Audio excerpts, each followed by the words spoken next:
Let's take up all these discussion points forward. Richard Harris on the show with us. Richard, hi, morning. Good to have you on the show. Let me first discuss the kind of push that you're seeing with China before I move to other world markets. Working for them right now, but I don't know whether it can really sort of resurrect the economy as the intention may have been. Well, observers of China have been waiting for this moment for, best part of the year. I think I was forecasting it in January that the economy was so sluggish that policymakers in China had to take action.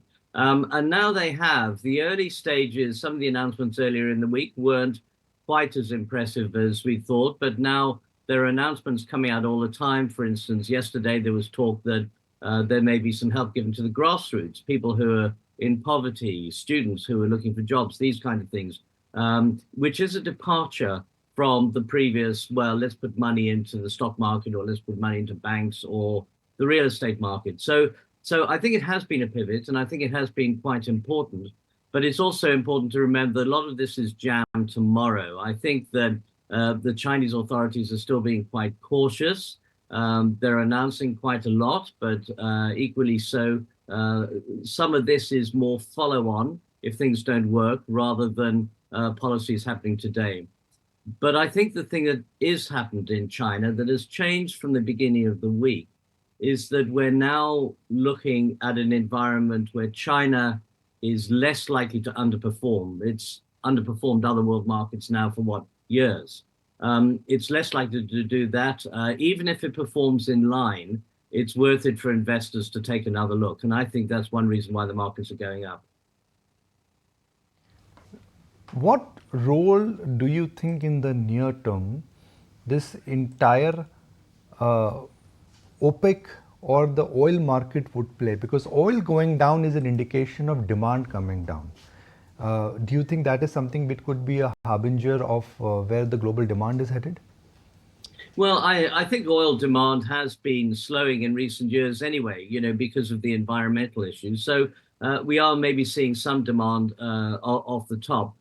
But I think oil was really, if you like, the price was exacerbated by the fact that we have had a lot of geopolitical risk. We've, especially in the Middle East, we've had Israel-Gaza, we've had Russia-Ukraine, all issues where the oil price was likely to spike up.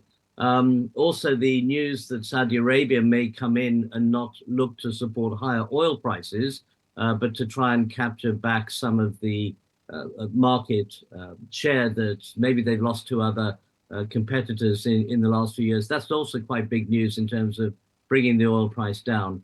I don't think that the oil price necessarily at the moment harbingers a slowdown, although clearly there's slowdown in some of the global markets, and it might actually be quite positive for growth. So I think that the oil price at the moment, for my money, is really more of a neutral rather than an indicator either way. Right.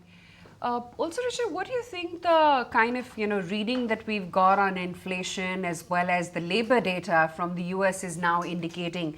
Because you're not quite seeing any impact on the Treasury yields even after the Fed rate cut. They're on the rise.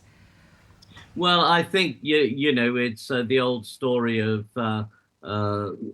buy before the event and then sell on the event. And vice versa. I think markets had pretty well predicted, if not 50 basis points, then maybe somewhere between 25 and 50.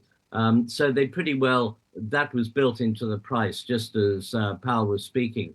So I think perhaps the Treasury markets are now taking a bit of a breather, just looking at how things are happening. We're seeing relatively small moves there. But I don't really see them being significant at the moment. The interest rate narrative, as you were saying a moment ago, really worked its way through the market and came to a bit of a halt once Powell spoke and cut rates.